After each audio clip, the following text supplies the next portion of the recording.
കാറ്റത്തക്കിളി കൊണ്ട് ഇന്നത്തെ എപ്പിസോഡിലേക്ക് എല്ലാവർക്കും സ്വാഗതം. അങ്ങനെ സുധീഷ് നിധിയോട് ചോദിക്കണം, അല്ല അപ്പോൾ ഇയാൾക്കെന്നെ ഇപ്പോൾ പേടിയില്ലേന്ന് പറയും. ഞാനെന്തിന് ഇയാളെ പേടിക്കണം? അല്ല നമ്മുടെ വീട്ടിൽ വെച്ച് ഇയാളെ മുറിലേക്ക് ഞാനൊന്ന് വരുമ്പോൾ അയ്യോ സുഭാഷേട്ടാ സുധീഷ് വന്നു എന്നൊക്കെ പറയുന്നു, ഒച്ചെടുക്കുമല്ലോ എന്ന് ചോദിക്കും. അപ്പം നിധി ഇങ്ങനെ ചിരിക്കണം, പറയും എനിക്ക് ഇപ്പം തന്നെ പേടിയില്ല എന്നിങ്ങനെ പറഞ്ഞ് കിടക്കണം, മിണ്ടാണ്ട് കിടന്നുറങ്ങാൻ പറയും.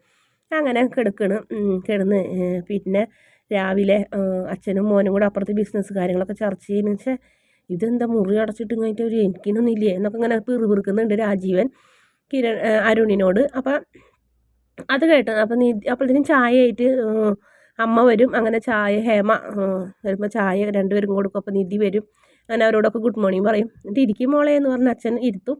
ഞാൻ ചായ കൊടുക്കും. അപ്പോൾ അപ്പോൾ കാപ്പി കുടിക്കുമ്പോൾ എത്ര നാളായി അമ്മേ ഈ കാപ്പി കുടിച്ചിട്ട്, അതെന്താടി നിനക്ക് അവിടെ ഒരു നല്ല കാപ്പി ഇട്ടുതരാൻ പോലും ആളില്ലേ എന്ന് ചോദിക്കും.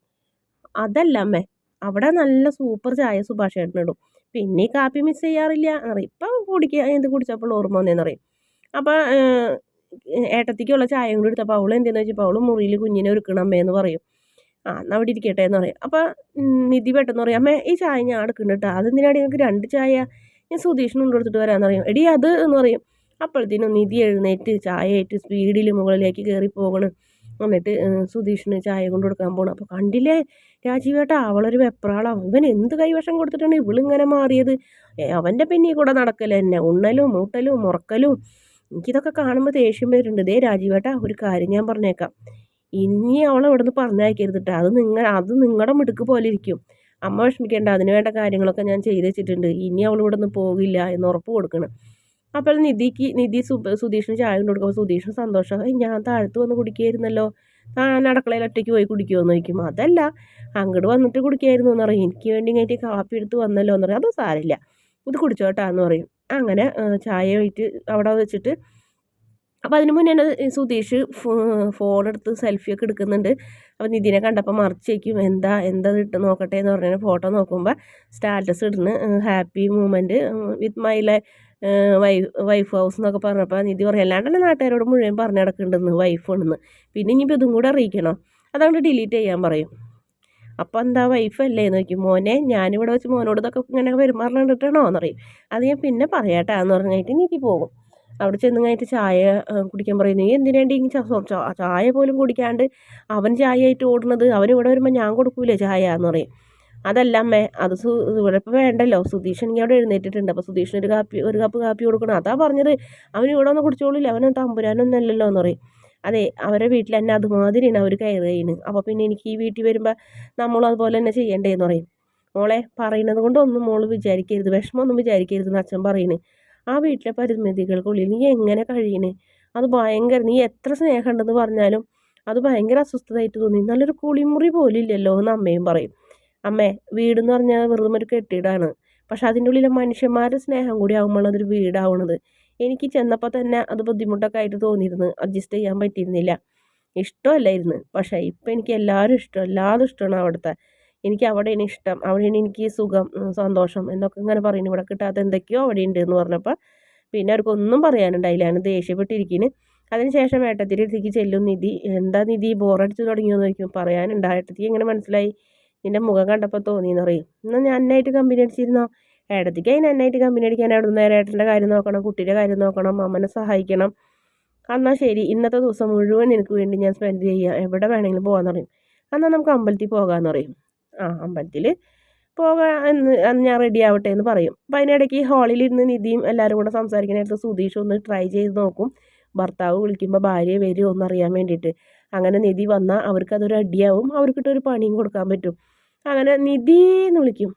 എന്താ സുധീഷേ എന്ന് പറഞ്ഞിട്ട് അവിടെ വേഗം ഓടി ചെല്ലണ്. അത് കണ്ടോടുകൂടി നമ്മുടെ ഹേമയ്ക്കും രാജീവനൊക്കെ വീണ്ടും കലി വരണം. എന്നാലും അവരൊന്നും മിണ്ടുന്നില്ല. സുധീഷ് എന്താ വിളിച്ചാൽ, ഞാൻ വിളിച്ചോ, പിന്നെ തൻ്റെ പ്രായതാണോ വിളിച്ചതെന്ന് പറയും. അതെ, കുളിമുറിയിൽ ഹീറ്റർ ഉണ്ടോയെന്ന് ചോദിക്കാൻ. എന്താ നമ്മുടെ വീട്ടിൽ ഹീറ്റർ ഇട്ടിട്ടാണ് കുളിക്കുന്നതെന്ന് ചോദിക്കും. അതല്ല, ഇവിടെ എ സിയിൽ കിടന്നപ്പോൾ മേലൊക്കെ ഒരു കുളിര് വരുന്ന, അവിടെ ചുവന്ന പട്ടൻ്റെ സൈഡിലേക്ക് തിരിച്ചാൽ ഹീറ്റർ ഓണാവും എന്ന് പറഞ്ഞ് ടവല് വേണമെന്ന് ചോദിക്കുക. ടവല് വേണമെന്ന് പറയും. അങ്ങനെ ഒരു ടവല് കൊടുക്കും. നല്ല മണം. എന്നിട്ട് അതിങ്ങനെ മണപ്പിച്ചിരിക്കും. അപ്പോൾ നിധി പോവും.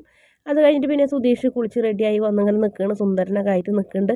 അപ്പോൾ പെട്ടെന്ന് ഫോൺ വരുന്ന മെസ്സേജ്, നിധിയുടെ മെസ്സേജ്, ഞാനും ഏട്ടത്തിൽ കൂടെ അമ്പലത്തിൽ പോയേക്കണം, പെട്ടെന്ന് വരാട്ടാന്ന് പറയും. പക്ഷേ 5 മിനിറ്റ് കൂടെ കാത്തിക്കണമെങ്കിൽ ഞാനും കൂടി പോകുന്നതിനായിരുന്നു. ഇപ്പോൾ അവൾ അച്ഛൻ്റെ ആങ്ങളയുടെ ഇടയിലേക്ക് എന്നെ തിന്നാനിട്ട് കൊടുത്തിട്ട് അവൾ പോയല്ലോ എന്ന് പറഞ്ഞ് സുധീഷ് ഇങ്ങനെ ടെൻഷൻ അടിച്ച് നിൽക്കുന്നുണ്ട്. ഇതേ സമയം തന്നെ സുഭാഷിനെ കാണിക്കുന്നത് സുഭാഷിൻ്റെ പണി സൈറ്റിലെ ഒരു ഹിന്ദിക്കാരൻ പെങ്ങളെയും കൊണ്ട് വരുന്നത്. അപ്പോൾ അവിടെ വീട്ടിൽ ഇത്തിരി ബുദ്ധിമുട്ടൊക്കെ കാരണം ഇവിടെ ബ്യൂട്ടീഷ്യൻ കോഴ്സിന് പോകാനാണ്. നല്ലൊരു പെൺകുട്ടി, കാണാൻ നല്ല ഭംഗിയുണ്ട്. അപ്പോൾ അതിനായിട്ട് സുഭാഷ് നല്ല സന്തോഷത്തോടെയൊക്കെയാണ് സംസാരിക്കുന്നത്. രണ്ടുപേരും അങ്ങോട്ടും ഇങ്ങോട്ടും കണ്ണുകൊണ്ടൊക്കെ സംസാരിക്കുന്ന പോലെ. അതിനുശേഷം യാത്ര പറഞ്ഞു പോകുമ്പോൾ ആ പെൺകുട്ടി നമ്മുടെ സുഭാഷിനെ നോക്കുന്നുണ്ട്. സുഭാഷാണെങ്കിൽ നല്ല സന്തോഷത്തോടെ ആ പെൺകുട്ടിനെ നോക്കുന്നതാണ് കാണിക്കുന്നത്. അതിനുശേഷം വീണ്ടും സുധീഷ് എന്ത് ചെയ്യും, റൂമിൽ തന്നെ ഇരിക്കണോ ഇറങ്ങണോ എന്നൊക്കെ ഇങ്ങനെ ആലോചിച്ചുകൊണ്ടിരിക്കുന്നത്. അപ്പോൾ ആളിന് ഹേമ വന്നിട്ട് പറയും, നീ എടാ അരുണെ, മോളെ നീ ഒന്ന് സ്കൂളിൽ കൊണ്ടാക്കിയിട്ട് വരാൻ പറയും. എനിക്ക് 100 കൂട്ടം പണിയുണ്ട്, അവളോട് പറയാൻ പറയും. അവൾ നിധി കൂടെ അമ്പലത്തിൽ പോയടാന്ന് പറയും. കാറൂടെ എടുക്കണ്ടല്ലോ, പിന്നെ എങ്ങനെ പോയേന്ന് രാജീവൻ ചോദിക്കും. നടന്നു പോയാൽ മതി എന്ന് പറയുന്നു. അവൾ അവിടെ അതൊക്കെയല്ലേ ശീലിച്ചത്, അതുകൊണ്ട് ആ ശീലം വെച്ച് പോയതായിരിക്കുമെന്ന് അരുണും പറയും. എന്ത് ചെയ്യും നീ കൊണ്ടാക്കുന്നപ്പോൾ എനിക്ക് പറ്റില്ല എന്ന് പറയും. അപ്പോൾ സുധീഷ് പെട്ടെന്ന് ഇങ്ങോട്ട് വരുന്നത്. അപ്പോൾ അതിന് സുധീഷ് വരുന്നേക്കാൾ മുന്നേ പറയും, ഡ്രൈവർ ഇല്ലേന്ന് ചോദിക്കും. ഡ്രൈവറെ ഞാൻ ഓഫീസിലേക്ക് പറഞ്ഞയച്ചേക്കണ അച്ഛനെന്ന് പറയും. ആണോ? അപ്പോഴത്തേനും സുധീഷ് ഇങ്ങോട്ട് തിരിഞ്ഞ് അവരെ മുന്നിൽ കൂടെ ഹാളിൽ കൂടെ പുറത്തേക്ക് പോകാൻ നിൽക്കുമ്പോൾ ഡ്രൈവറെ എന്ന് വിളിക്കും. അപ്പോൾ സുധീഷ് പെട്ടെന്ന് നിൽക്കും. ഇങ്ങോട്ട് വാടാന്ന് പറഞ്ഞ് വിളിക്കും. അങ്ങനെ സുധീഷ് അവരടുത്തേക്ക് ചെല്ലുന്നു.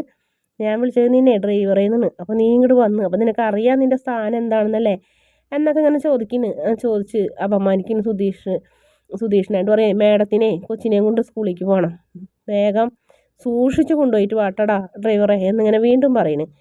സുധീഷ് ഒന്നും മിണ്ടുന്നില്ല. അപ്പോൾ നമ്മുടെ ഹേമയ്ക്ക് അത് ഭയങ്കര ഇഷ്ടമായി, വായ പൊത്തി ഇങ്ങനെ ചിരിക്കുന്നു. പിന്നെ കാണിക്കുന്നത് പ്രേമഭാഗത്ത് സുധീഷും എല്ലാവരും കൂടി ഇന്ന് ഭക്ഷണം കഴിക്കുന്നത്. അപ്പോൾ സുധീഷിനോട് ഞങ്ങൾക്ക് ഒരുപാട് ബിസിനസ്സൊക്കെ ഉണ്ട്, ഒരെണ്ണം സുധീഷിനോട് നോക്കി നടത്തി ഇവിടെ നിൽക്കാനൊക്കെ പറയുന്നതാണ്. അപ്പോൾ അത് നിധി അവരെന്തെങ്കിലും ഞങ്ങൾ അംഗീകരിച്ചു എന്ന് മനസ്സിലാക്കിക്കോട്ടെ എന്ന് വിചാരിച്ചിട്ടുണ്ട് നിധി കേൾക്കാൻ വേണ്ടിയിട്ട് ഇതൊക്കെ പറയുന്നത്. അതിനുശേഷം വീണ്ടും സുധീഷിനെ രഹസ്യമായിട്ട് അപമാനിക്കുന്ന ഭാഗങ്ങളൊക്കെ ഇനി പ്രൊമോയിൽ കാണിക്കുന്നത്. വീഡിയോ ഇഷ്ടപ്പെടുകയാണെങ്കിൽ ചാനലൊന്ന് സബ്സ്ക്രൈബ് ചെയ്യണേ.